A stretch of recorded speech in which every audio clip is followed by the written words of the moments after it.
until I smile at you. Hi, everybody. My name is Bill Levering, and you have stumbled into Jazz Vespers, the place to be Sunday at 5 o'clock. We have tonight some of the most interesting, wonderful people, musicians working together. Over there on the keyboards, we have Max Caplan. Over here on the bass, we have one of the characters of the whole area, the bass player, known from the city up to Canada, Pete Toigo. Tonight we have a theme, and we have a guest storyteller. You'll never guess who. Our theme. So this is Groundhog Day. But that's not our theme. I just thought I'd let you know that I knew that. We're going to talk today about history, and it's Black History Month and Black History, jazz. We're going to talk a little bit about that. We're going to consult Gemini about that, and we're going to take a deep breath. Not that there's anything controversial that's happened in America this last week. We're just gonna take a deep breath, and we're going to enjoy this talent of these two wonderful people. And we're going to look back a little. What's our first piece? You got a microphone over there? Just in case. Is it working? Oh, it is, yes. Oh, yeah. Once upon a time. Once upon a time.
If you just joined us, my name is Bill Evering. This is Jazz Vespers. Our theme for the night is the past, history.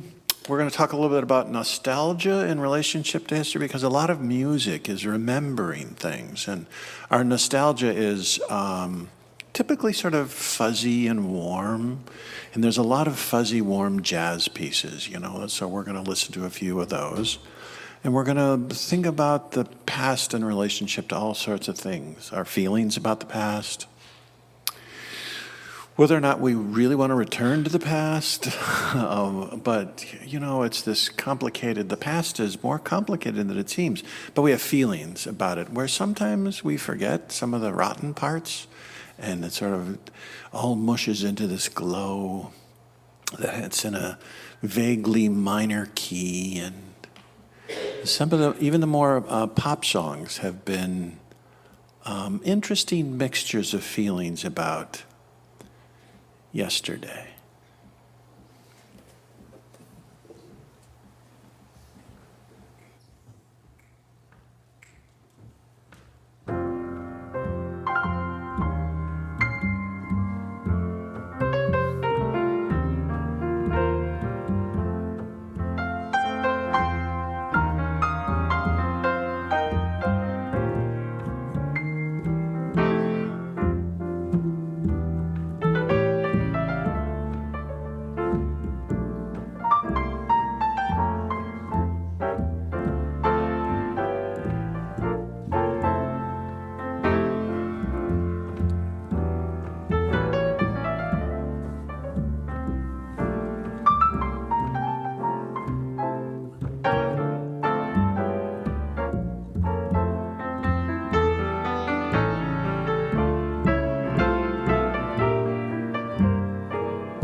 Sometimes we carry the past around with us, and we have to sort of unload it or get rid of it somehow. And I want to introduce to you a stranger who just came up to me beforehand and said, I have this story that I have to tell. He's been walking around with it for days, and he has to get rid of the story. So we're going to unburden the past by listening to this stranger named Joe. Joe, is it? Joe.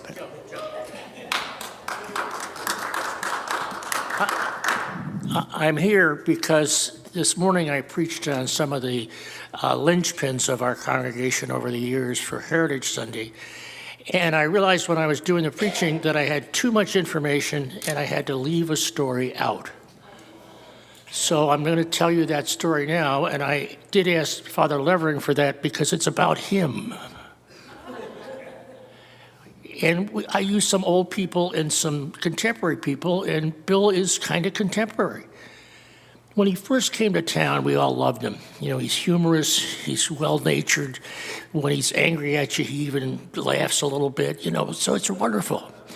And he was traveling around town listening to all the things in the church and out of the church about what to do. And he kept on hearing from people, we need more local mission. We were kind of tired of going to South Africa and Honduras. And he says, how's that going to work? He's overseas himself, and he meets some young college kids who are working in mission or service and getting ready to go back and get a master's degree. What would that look like in Schenectady?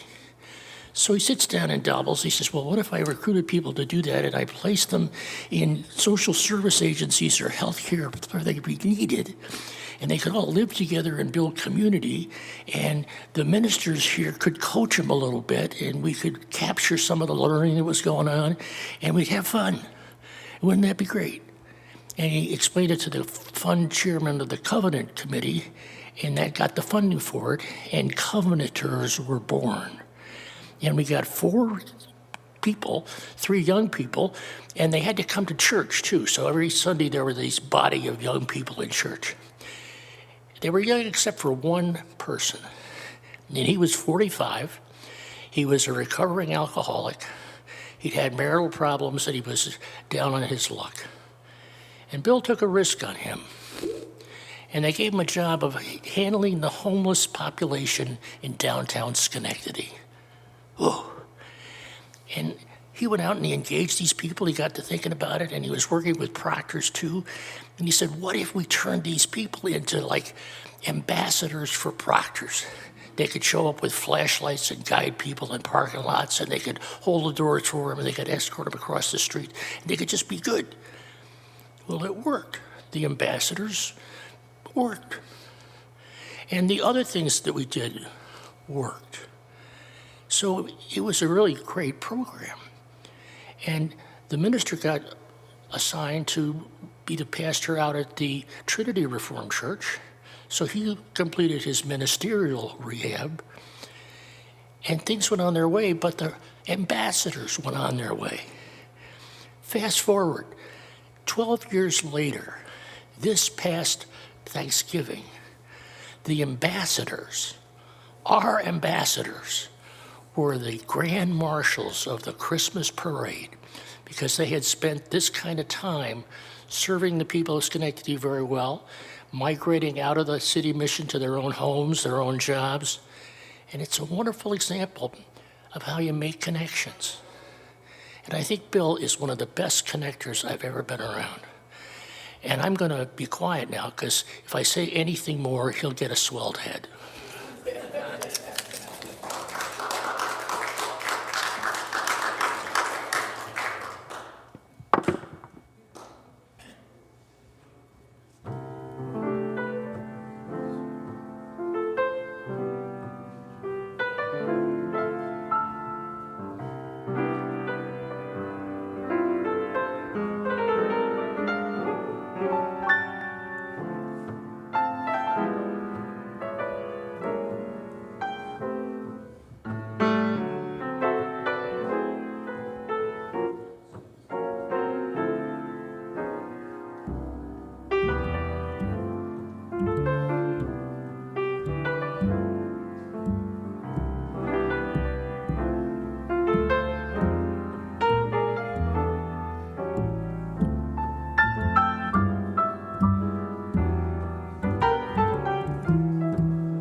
I didn't recognize that. What was that, Max? Some time ago by somebody? By Sergio Milanovic. Sure, yeah, somebody that we don't know. Some time ago. I have just a little bit of housework to do here. There's some lukewarm coffee over here. In just a few minutes, it's only going to be Luke. So if you would like some coffee, please pick some up over there in the box over there. We're left over from the 4 Chaplans. Thank you very much.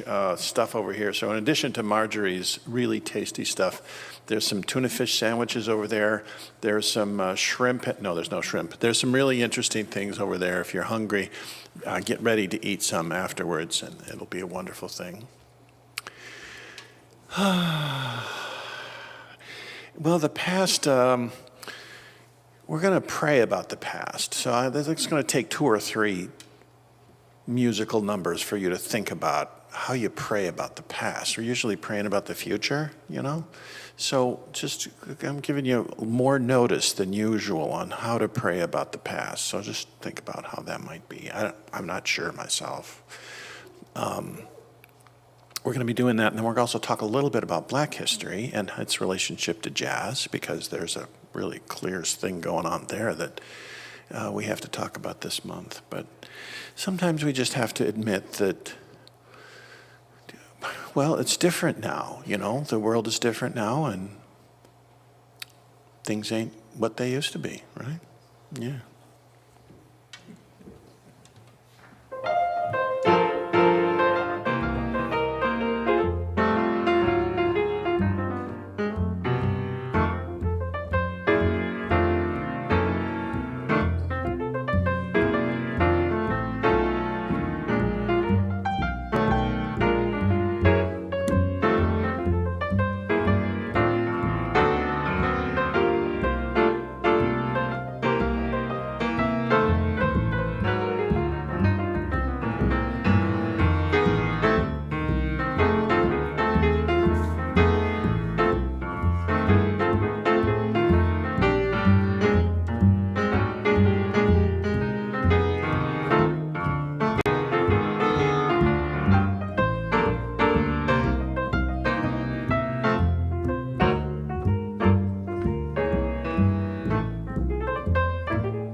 So I'm gonna need some scholarly expertise, Max. So you might want to.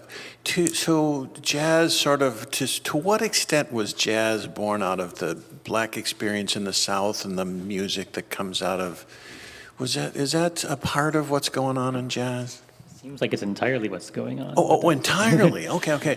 So something about the Black experience comes out in this music, and the music has a certain emotional impact. How does that? Is there a relationship between the Black history Probably and? not the right person to ask. No, you are.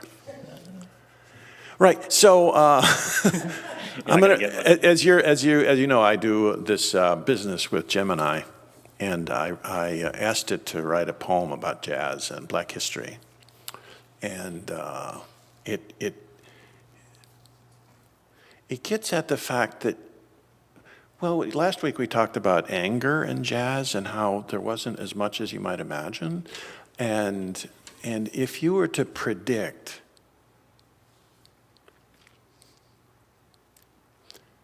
what kind of music would come out of the Black experience of oppression in America, I don't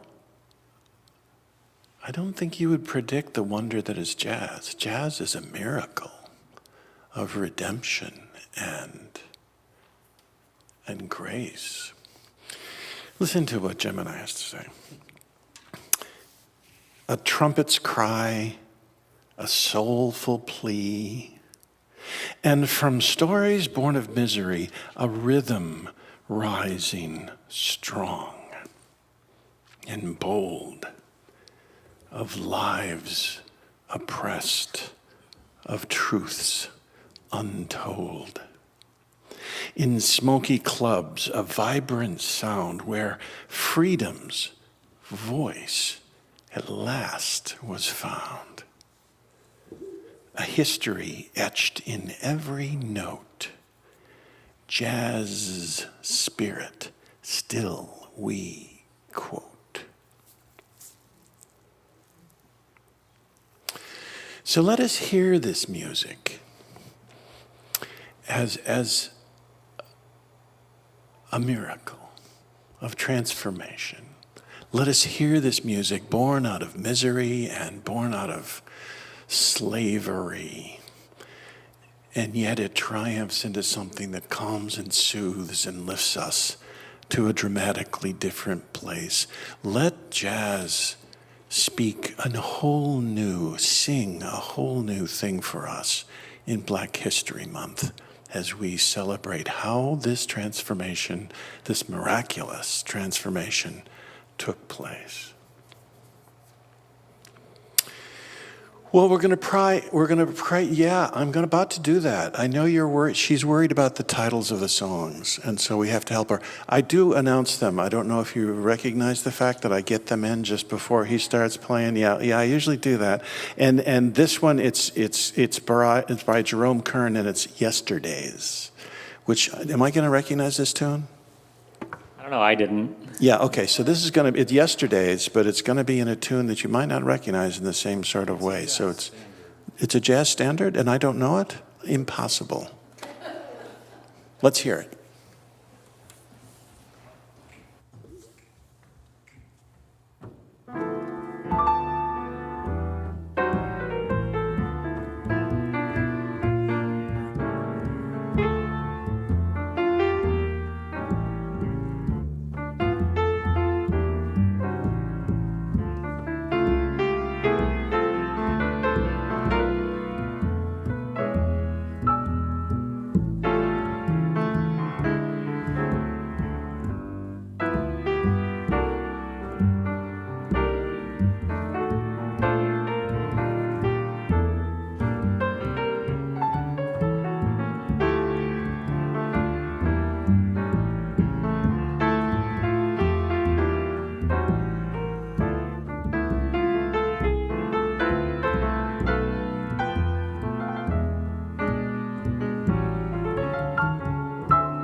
All right, we're going to pray about the past.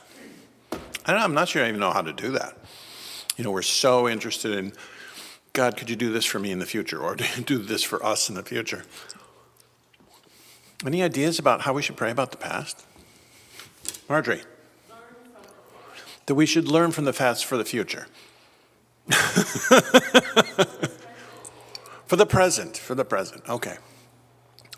We should learn from the past for the present. Heal the past. There are brokenness in our feelings in the present about the past, and we're asking for healing about that.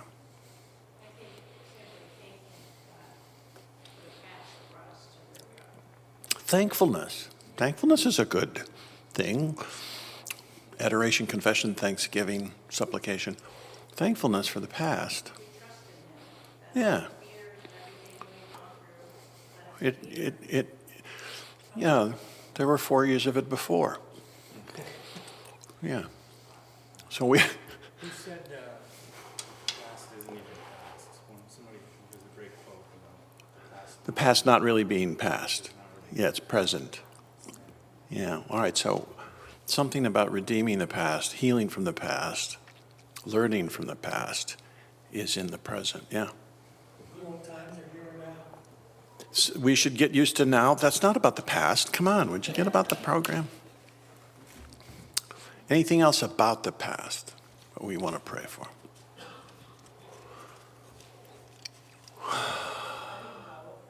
Letting go of the past. One of the things, it's either wounds us or we hold on to it too much. That's Abby up there. Abby said, letting go of the past. Finding new ways to tell the stories of the past so that instead of them being like victimizing or disempowering, that they can become transformative or empowering. So we understand the past differently. We learn from the past, but we frame it differently. We shape it differently. Yeah, it's not just the victors who get to write history. The past I had was what allowed me to appreciate the future that I have had since then. I mean, I had a wonderful past, wonderful parents and grandparents, all that stuff allowed me to be where I am and who I am now. Yeah, more thankfulness, more appreciation of the past that brings me to where we are. Well, do you have your personal pasts that I may or may not want to know about? And we're going to pray about those too. Let us pray.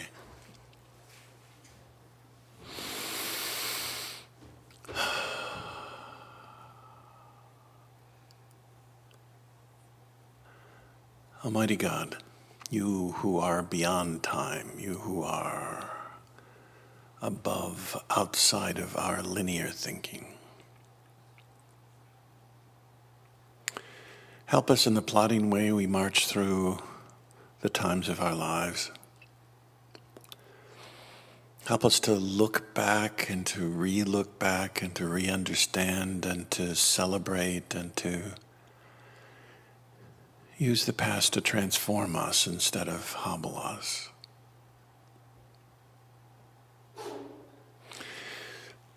Be with our feelings about the past. Be with the things we have forced ourselves to forget.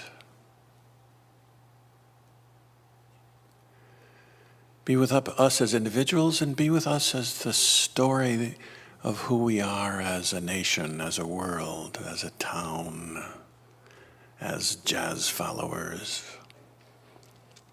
Help us to understand the great lineage we stand in. Thank you for your mercies in the past that we may not even know. Help us to take a moment to breathe and to look this way so that we might look the other way with a smile. All this we ask in your eternal, timeless, holy name. Amen. What's next, Max? Once I loved.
Have I got a surprise for you? No one, well, two other people in the whole world know the thing I'm about to tell you, and it's a really important thing.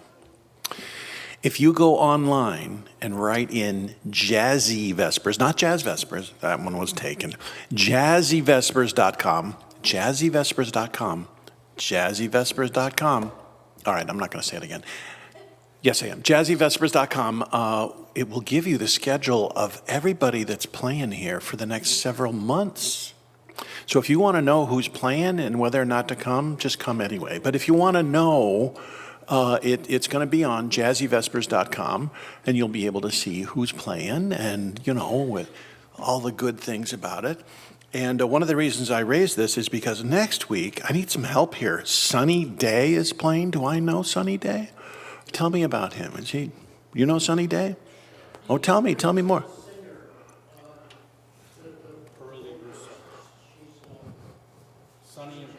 Sunny and Pearly? It just says Sunny here. He's doing piano, solo piano, yeah. So he plays the piano. Is he any good? He's very good. We have someone vouching here for Sunny Day. Well, apparently Pearly is not singing with him. It's just him. They're a couple. They're married? What's her first name? Does she have a first name? Pearly Day? But they're married. She has a different last name? Abby, this woman has a different last name. He has a different last name than Day? All right, we're going way off topic here.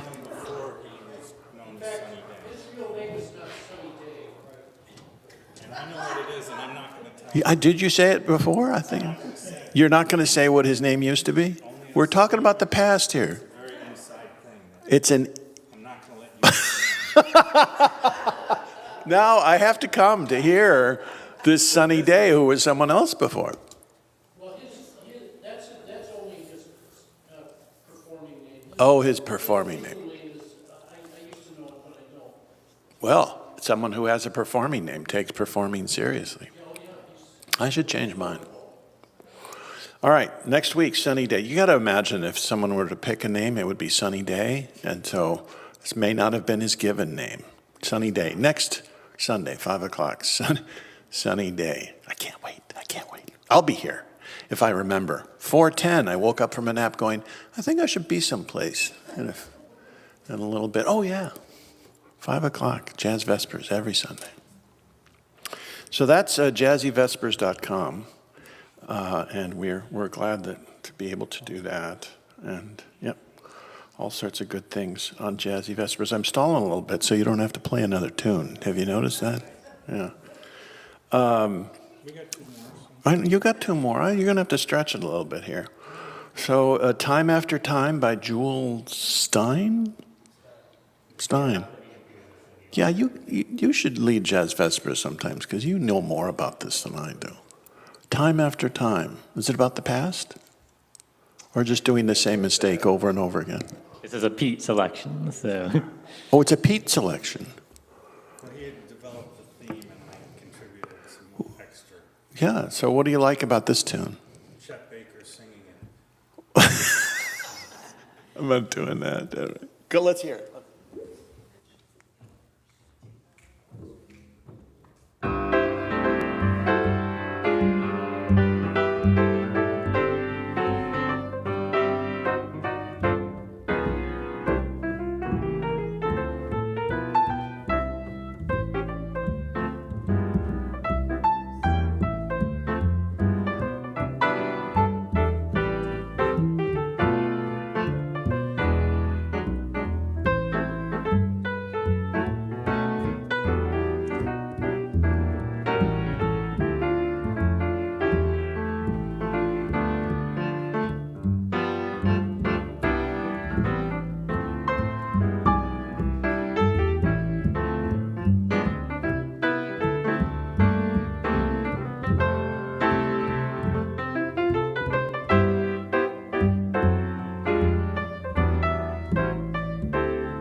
Well, in the cycle of things, we gather here to, in one way or another, remember the past, remember what's important, remember this music. Oh, yeah, when you recognize it, it's a whole different thing than when you go, what is that? And oh, I remember, and I don't even know what the next note is. And so we gather here to remember what's important. We gather here to remember each other, too, because we're the network of the important connections in our life. We're gathered here to remember these wonderful, talented musicians, the music, the principles that, oh yeah, it's why deeply ingrained is the circularity, the rhythm of spiritual disciplines. So once a week, for a long time, many different places have said, once a week you gotta get together and remember. So thank you for remembering this week, and thank you for gathering and remembering.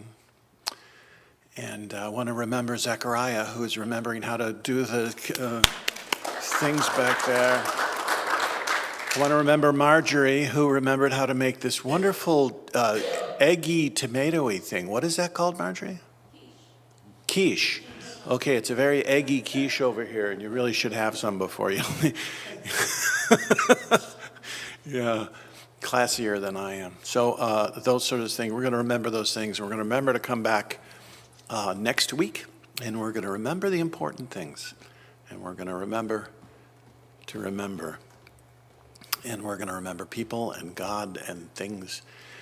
And what's the name of the last tune, Max? I don't remember. All right, I remember you. Oh, I remember you.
Toigo! Max Caplan! Wonderful people! Thank you for coming, everybody. There are really take home a tuna fish sandwich and a little baggie over there because we're going to have too many. Go out into the world in peace. Give no person evil for evil. Strengthen the faint-hearted. Support the weak. Honor all people. And may the blessings of God, Creator, Redeemer, and Sustainer, be with you now and always. Go away.